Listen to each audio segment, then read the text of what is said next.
Assalamualaikum warahmatullahi wabarakatuh. Di video ini saya akan menyampaikan hasil pengerjaan tugas mata kuliah etika profesi dengan judul studi kasus pelanggaran etika airbag Takata.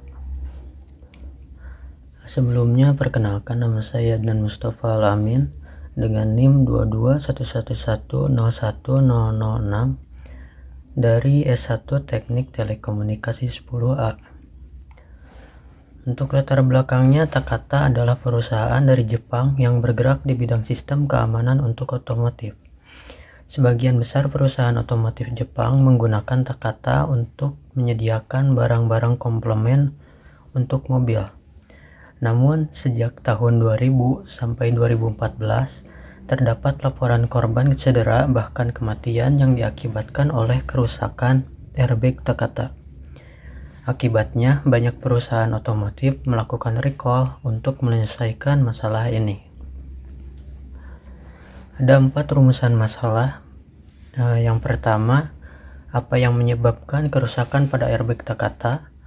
Yang kedua, dampak apa yang dirasakan oleh konsumen dan perusahaan terkait. Yang ketiga, etika apa saja yang dilanggar oleh Takata. Dan yang keempat, bagaimana penyelesaian masalah yang terjadi. Kita mulai dari penyebab kerusakan pada airbag Takata. Penggunaan amonium nitrat dalam wadah di dalam kantong udara. Dalam wadah tersebut tidak memiliki bahan yang menyerap kelembaban yang disebabkan oleh uap air, yang akhirnya menyebabkan mereka meledak secara prematur dengan tingkat suhu dan kelembaban yang tinggi. Selanjutnya, untuk dampak yang dirasakan oleh konsumen, kasus ini menghasilkan recall besar-besaran dari berbagai merek mobil yang menggunakan airbag Takata. Jutaan mobil di seluruh dunia harus dipanggil kembali ke pabrik untuk mengganti airbag yang bermasalah, sehingga mengganggu kehidupan sehari-hari konsumen. Lalu, konsumen yang menggunakan mobil yang terpengaruh oleh recall mungkin merasa tidak aman. Mereka mungkin merasa khawatir akan keamanan mobil mereka dan tidak yakin kapan atau bagaimana masalah airbag akan diselesaikan. Yang terakhir, mobil yang terpengaruh oleh recall Takata cenderung mengalami penurunan nilai karena konsumen mungkin enggan membeli mobil dengan masalah airbag bahkan setelah diperbaiki. Selanjutnya, dampak yang dirasakan oleh perusahaan. Perusahaan Takata sendiri akhirnya jatuh akibat biaya yang besar berhubungan dengan krisis kesalahan kantung udara mereka yang meledak. Selanjutnya, saham perusahaan telah jatuh lebih dari 65%. Tidak lama dari turunnya saham, muncul asumsi jika perusahaan mendekati kebangkrutan. Kemudian sahamnya berhenti diperjualbelikan karena akan dihapus dari Bursa Efek Tokyo. Yang terakhir, untuk perusahaan otomotif harus membayar sebagian besar dari biaya sebesar 5 miliar dolar yang harus dikeluarkan untuk perbaikan puluhan juta kantung airbag Takata yang masih tersebar di seluruh dunia. Kemudian, etika apa saja yang dilanggar? Yang pertama ada etika deontologi. Etika deontologi ini adalah perbuatan yang dianggap beretika jika mengikuti peraturan tertentu.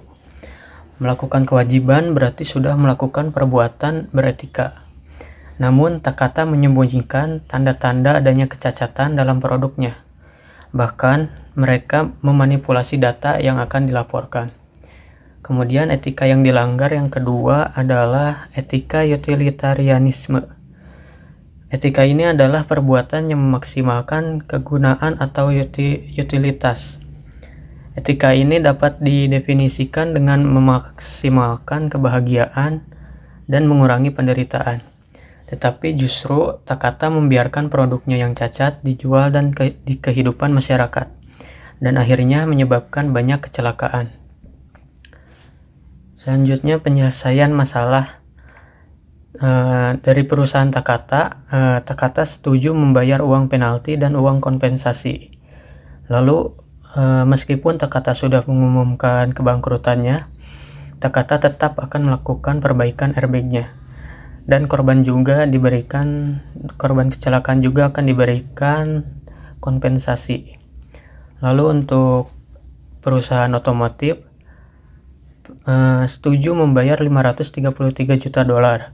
Biaya ini tidak termasuk kompensasi dan cedera pribadi dan kerusakan properti. Untuk kesimpulannya, yang pertama, selain pengemudi kendaraan itu sendiri, pengendara lain juga akan terkena resiko ledakan airbag karena malfunction. Lalu masalah yang diakibatkan Takata melanggar etik seperti etika deontologi dan etika utilitarianisme. Dan yang ketiga, semua perusahaan seharusnya menjalankan corporate responsibility and ethics. Kemudian ini referensi yang saya gunakan dari tugas akhir dan jurnal. Mungkin cukup sekian yang dapat saya sampaikan. Terima kasih. Wassalamualaikum warahmatullahi wabarakatuh.